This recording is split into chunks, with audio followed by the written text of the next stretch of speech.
혹시 오늘 하루도 남들처럼 멋지게 살지 못해 자괴감에 빠져 계신가요? 남들은 다들 인생이라는 고속도로 위로 유토피아를 향해 시속 200km로 달리는데 나만 엔진이 꺼진 고물차를 땀 흘리며 밀고 가는 기분이 드시나요? 그렇다면 정말 축하드립니다. 당신은 드디어 이 세상이 당신에게 정성껏 쥐어준 가짜 답안지가 틀렸다는 걸 눈치채기 시작한 거니까요.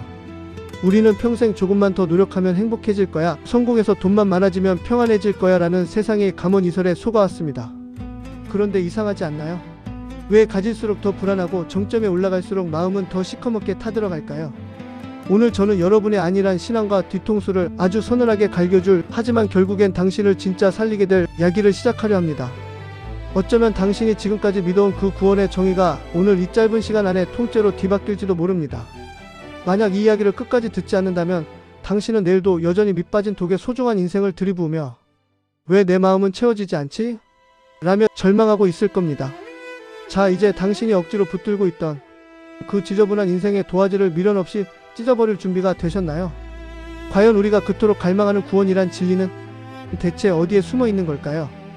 인간이라면 누구나 밤잠을 설칠 때 마음속 깊은 곳에서 올라오는 질문들이 있습니다. 우주는 대체 어떻게 시작된 걸까? 나는 도대체 누구이며 왜 태어났을까?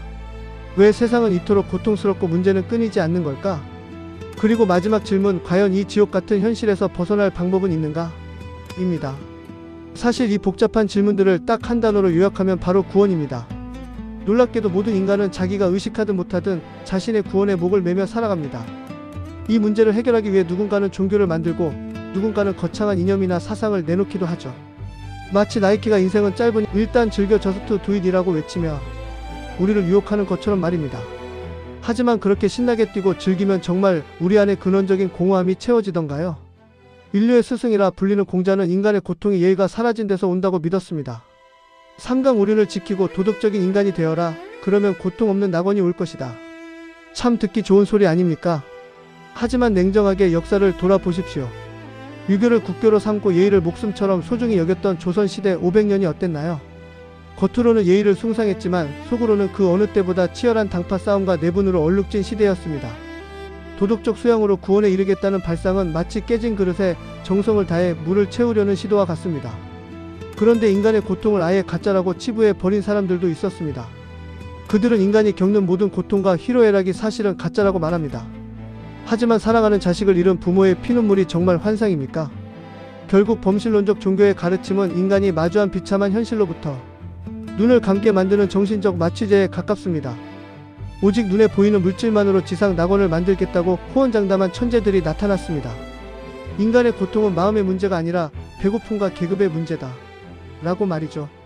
돈이 공평하게 분배되고 계급이 사라지면 인간은 비로소 시기나 다툼 없이 남을 위해 사는 사회주의적 인간이 될 거라고 장담했습니다. 하지만 그 똑똑한 천재들이 단 하나 치명적으로 놓친 것이 있었습니다. 바로 인간이 지독한 죄인이라는 사실입니다. 탐욕스러운 인간들은 계급을 없애기 위해 혁명을 일으켰지만 그 자리에 더 포악하고 잔인한 새로운 계급을 세웠을 뿐입니다. 결국 공산주의라는 거대한 실험은 70년 만에 처참한 몰락으로 끝이 났습니다. 뿌리 자체가 죄로 썩어 있는데 비료를 아무리 준들 무슨 소용이 있겠습니까? 많은 사람이 여전히 결국 문제는 돈이야 라고 말합니다.